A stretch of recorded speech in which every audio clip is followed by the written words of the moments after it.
Hello, मी नंदिनी. स्वागत आहे सर्वांचे नंदिनी लॉग या माझ्या नवीन मराठी यूट्यूब चॅनलमध्ये. तर चहा पाणी नाश्ता वगैरे सर्व झालं आहे.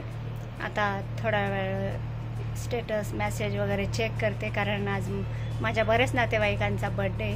त्यांना बड्डे विश करते, स्टेटस ठेवते आणि त्याच्यानंतर बाकीचे आपले डेली रुटीनचे कामं चालू करते. तू वहीतलंय ना, कॉपी टू कॉपी कर. तुला काही काम नाही ना? जे नाही आवडत कॉपी कर. कुठं अडखळलं तर मला विचार. जे नाही आवडत तेच सांगितलं. मला काही जेवण करायचं नाही, तुम्ही जेवून घ्या. मला 1 वाजता जेवायचं. दुसरं काही सांगा ना. काही विचारू नको.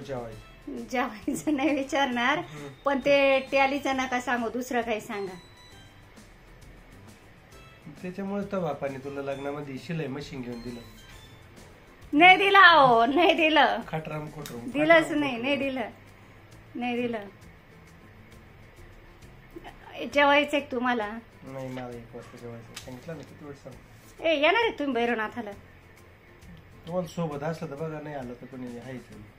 आलं कोणी तर ठीक, ज्योतीन ते आलं तर ठीक, नाही तर मग संध्याकाळी आपण सर्वच जाऊ. संध्याकाळी तिथं डेकोरेशन वगैरे केलेलं राहील ना, ते पण पाहता येईल आपल्याला. उद्या राहते का? हा, आपल्या गल्लीत येईल ना उद्या. ठीक आहे. काय ठीक आहे. शुभमचा फोन आलता का? नाही, तू कर ना. पोहोचला असेल वापस. किती नंतर करायला लावलं त्यांनी? 12:30 वाजले. करा. बरं, थांबा मी करून पाहते. मग काम आवरल्यानंतर दुपार झाली, तर मोहितो करू म्हटलं. 2-3 लिंबाच्या फोडी घेतल्या, थोडी पुदिन्याची पानं घेतली, बत्त्याच्या साह्याने थोडंसं ठेचून घेतलं ग्लासमध्ये, आणि त्याच्यानंतर 2-3 आईस क्यूब टाकते. जास्त थंड पण चांगलं नाही वाटत. आणि साधा सोडा टाकते वरतून. फ्लेवरमध्ये काही विशेष फरक नाही वाटत, साधा सोडाच वाटतो. किंचित असा पुदिन्याचा फ्लेवर लागतो.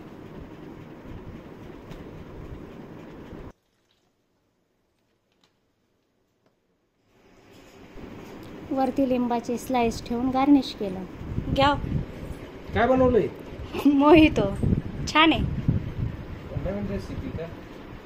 शुभम बनवतो, मी पहिल्यांदा बनवलं.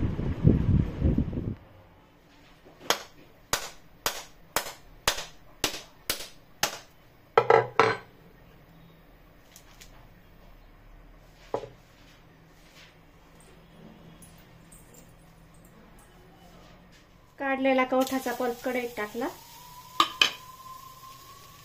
ते बुडेल इतकं पाणी टाकलं. तो पल्प 15-20 मिनिटं चांगला शिजू देऊ पाण्यात. कवठाचे भरपूर फायदे, परंतु ते उष्ण आहे. तर 10 मिनिटं शिजल्यानंतर बिया वेगळ्या झाल्या घरापासून.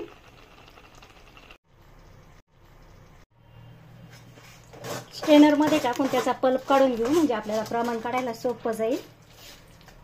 जेवढा पल्प आहे ना त्याचा डबल गुळ, म्हणजे 1 वाटी जर आपला पल्प निघाला ना तर 2 वाटी गुळ घेऊ.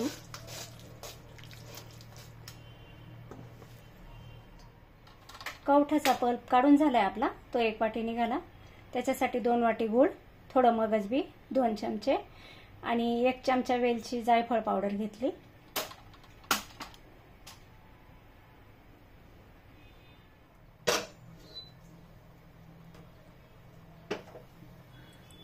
आता कढईत आपण कवठाचा पल्प आणि गूळ टाकून देऊ.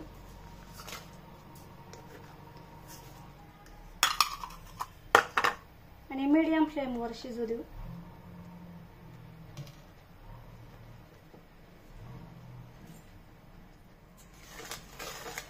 थोडं हलवत राहायचं, नाही तर खाली लागल तो.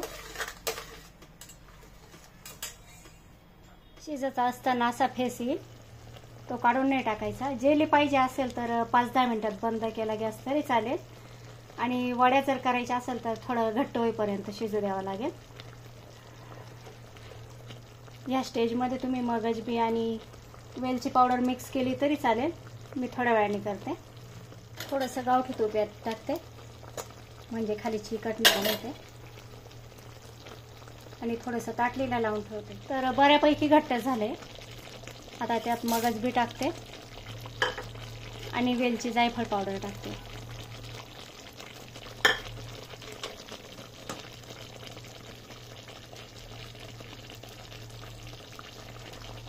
कलर पण छान आलाय आणि वास पण खूप छान येतोय. थोडंसं घट्ट होऊ देऊ अजून. तर अशा प्रकारे खूप छान दिसतंय. आणि आता ग्रिल केलेल्या ताटलीत टाकते. आता हे थंड होऊ देते थोडं आणि 3 तास फ्रीजमध्ये ठेवते. तर अशा प्रकारे कवठाची वडी तयार झाली. ही उपासाला पण चालते. हिची जाडी तुम्ही तुमच्या आवडीनुसार ठेवू शकता. म्हणजे जेव्हा आपण लेअर पसरवतो ना तेव्हा जाड बारीक तुमच्या आवडीनुसार ठेवू शकता. आणि भरपूर उपयोगी आणि गुणधर्म असलेली ही कवठाची वडी तयार. तर आमचं आवरलंय. आम्ही आता बाहेर चाललोय. कुठे गेलो ते कार्यक्रमात गेल्यावर कळेलच. तर मी ज्योती किरण त्यांचे 2 मुलं चाललो.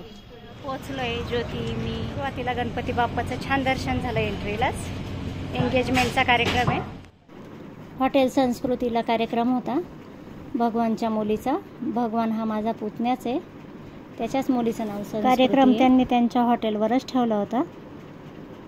भरपूर पाहुणे आले होते. तर ज्योती शेजारी माझी पुतणी सुनंदा आणि तिला गौरी. आम्ही सर्व आलोय कार्यक्रमाला. कार्यक्रम सुरू नाही झालाय अजून.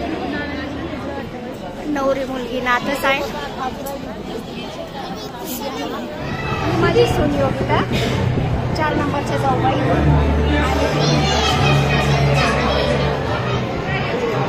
स्वयंपाक छान होता आणि मेनू पण छान होता. कार्यक्रमाला आम्हाला भरपूर उशीर झाला होता. त्याच्यामुळं भैरवनाथ मंदिरात वगैरे जाणं नाही झालं. तिथला पण व्हिडिओ घ्यायचा. कशी वाटली माझी कवठाची रेसिपी कमेंटमध्ये सांगा. व्हिडिओ आवडल्यास व्हिडिओला लाईक करा, कमेंट करा, चॅनलला सबस्क्राईब करा. नंदिनी व्लॉग्स.